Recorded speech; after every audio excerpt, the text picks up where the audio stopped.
Bonjour à toutes et à tous et bienvenue dans ce premier numéro de À quoi on joue ce soir. Alors, je préfère vous prévenir tout de suite, ce n'est pas une émission qui est vouée à être très régulière, contrairement à Qu'est-ce qu'on regarde ce soir, pour la simple et bonne raison que je suis un joueur 100% casu. Je joue très très peu aux jeux vidéo. C'est vraiment quand j'ai du temps libre, c'est vraiment la dernière chose que je fais.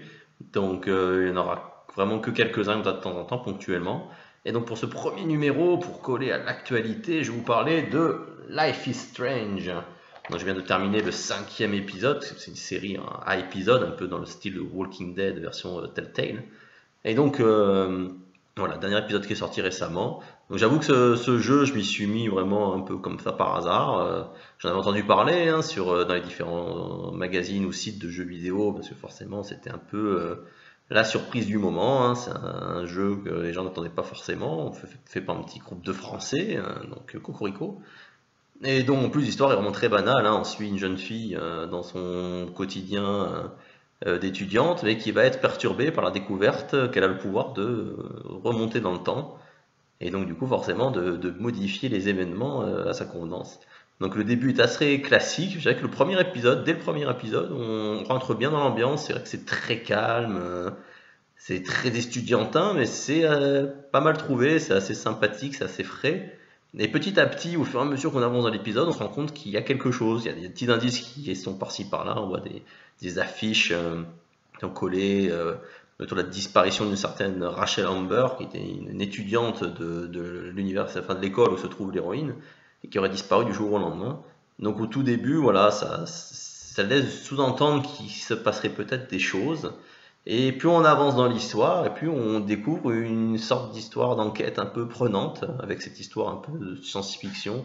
Donc le jeu commence avec l'héroïne qui a une vision d'une énorme tornade qui va ravager la ville où elle se trouve.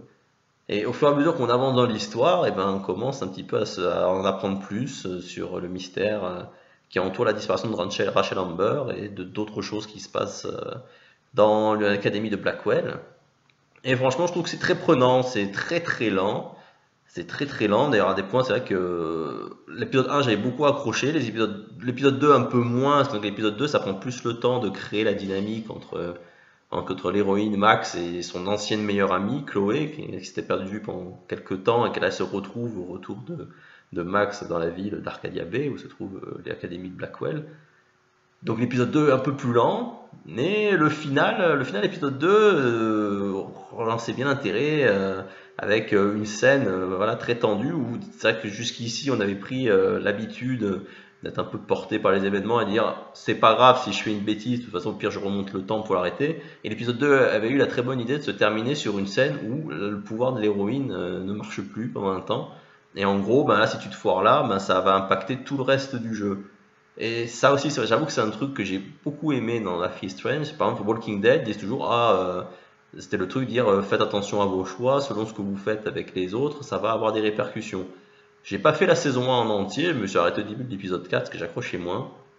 Et là, par contre, j'étais déçu parce qu'en fin de compte, ça a des répercussions sur le moment, mais sur le long terme, en fin de compte, ça change rien. Par exemple, dans Walking Dead, à la fin de l'épisode 1, on a le choix entre sauver un personnage ou un autre. Donc forcément, en fonction du choix qu'on fait, eh ben, y en a un qui survit le reste de l'aventure et l'autre pas. Mais en fin de compte, je me suis rendu compte que, genre 2 épisodes plus tard, la personne en question, eh ben, elle se fait tuer. Et là, par contre, tu peux pas l'empêcher. Elle est morte quand même. Donc, en gros, tu te dis au final, ça a servi à quoi que je sauve X ou Y à ce moment-là? Puis de toute façon, que ce soit X ou Y qui survit, il était prévu à mourir à ce moment-là. C'est vrai que c'est un peu gâchant, alors que là, dans Life is Strange, j'ai pas eu cette impression-là. Et au contraire, plus on avance dans les épisodes, c'est vrai que ça se remarque souvent à partir de l'épisode 4. Dans l'épisode 4, c'est l'épisode qui te fait référence à tous les choix que tu as fait, mais même les plus basiques. Hein. À un moment, il y a une petite peste de l'école, pour pouvoir passer, tu es obligé de lui faire tomber un pot de peinture dessus. Tu te retrouves face à elle, tu as le choix soit de se foutre de ta gueule, toi tu te fous de sa gueule, soit tu la joues compatissante. Et ça, c'est un truc complètement bénin, on va dire, voilà, c'est juste, de toute façon, elle, c'est une pain bêche, on peut la traiter comme on veut, en plus, plus ou moins, elle fait plus ou moins partie des méchants de l'histoire. Et en fin de compte, dans l'épisode 4, on se rend compte que finalement, cette petite décision banale, ça peut avoir des répercussions par rapport à ce qu'on veut faire par la suite. Et il y a plein de petits trucs comme ça qui que tu vois qu'au final ça joue un rôle, même les trucs les plus bénins, ou même des fois effectivement il y a des choses qui se passent dans des réalités alternatives, puisqu'elle vit un truc, puis finalement elle va remonter le temps, elle le change. Bah, même des décisions qui se passent là, qu'on aurait pu dire, ouais, de toute façon, on s'en fout, c'est une réalité alternative, donc on peut faire ce qu'on veut, ça n'aura pas d'impact sur le jeu. Et ben, si, ils y font référence plus tard. Donc ça j'ai vraiment bien aimé, parce que voilà, j'ai vraiment l'impression que selon les choix que je fais, ça change vraiment tout au tout le déroulement de l'histoire. Donc voilà, ça j'ai beaucoup aimé. Alors après, comme je le disais, on a eu le problème dans l'épisode 2, mais ça se retrouve dans les autres épisodes, il y a certains passages qui sont très lents. Par exemple, l'épisode 3, la bande-annonce de l'épisode 3, ça nous laissait, ils avaient laissé entendre qu'il allait y avoir une grosse avancée dans l'enquête autour de la disparition de Rachel. Et au final, quand tu fais l'épisode 3, bah, tout le début du jeu, oui, les héroïnes elles s'introduisent dans le collège pour essayer de trouver des informations. Et en fin de compte, bah, ça atterrit sur pas grand-chose, puis au final, elle ne gagne pas grand-chose. Et c'est vraiment que dans l'épisode 4 que l'enquête a une grosse avancée. Donc ça qui est un peu dommage, c'est que des fois, ça se perd un peu dans des travers. Alors après, ça permet toujours de développer cette ambiance et vraiment de centrer le truc. En fin de compte, l'histoire de Life is Strange, c'est l'histoire de l'amitié entre Chloé et Max, quoi, hein. Il y a l'histoire de l'enquête, mais c'est vrai que tout au long du jeu, c'est cette amitié-là qui va porter. Et c'est vrai que c'est touchant. Et au final, la façon dont sont traités tous les persos, même les plus antipathiques, on va dire, il arrive toujours un moment où on a une petite sympathie. Moi, je vois dans le dernier épisode, il y a un mec que pendant toute la série, je pouvais pas piffrer, c'était vraiment un gros con, excusez-moi du terme, mais voilà, c'est vraiment, il était abaffé. Bah, dans le dernier épisode, il y a juste une toute petite scène. Alors après, je sais pas si moi je l'ai eu en fonction des choix que j'ai fait ou pas. C'est aussi qui est intéressant. Ce genre de jeu, d'habitude, moi je finis un jeu, quand j'ai pas beaucoup le temps de jouer, j'ai fini un jeu, je le range dans un coin et je touche plus. Là, pour Life is Strange, c'est la première fois que j'ai dit, tiens, j'ai envie de refaire le jeu pour faire d'autres décisions, voir ce qui va se passer. Est-ce que si là je fais tel truc, est-ce que du coup il va arriver autre chose ou pas? Et c'est vrai que ça c'est agréable. Je me dis, voilà, Walking Dead, j'avais voulu regarder, je me dis par curiosité, je dis tiens voilà, j'ai vu qu'il y avait des vidéos, je me dis tiens, je vais dire voilà, qu'est-ce qui s'est passé si on fait telle autre décision. Puis c'est là que je me suis rendu compte, je dis mais en fin de compte, ça n'a aucun impact sur l'histoire sur le long terme, quoi. Donc apparemment, dans le dernier épisode de Walking Dead, selon tout ce qu'on a fait avant, ça a un vrai impact. Mais bon, voilà, s'il faut attendre le dernier épisode vraiment et encore, enfin bon, je vais pas mentir, ce sera une autre vidéo le jour où je finirai ce jeu. Donc voilà, franchement, Life is Strange, voilà, c'est une bonne expérience. C'est un ovni, c'est vrai que ça change des jeux d'action ou des RPG qu'on peut avoir habituellement. Franchement sympa, donc je vous le conseille. En plus, voilà, il est en téléchargement, il n'est pas très cher. Je crois que de mémoire, la saison des 5 épisodes, il y en a pour 30 €.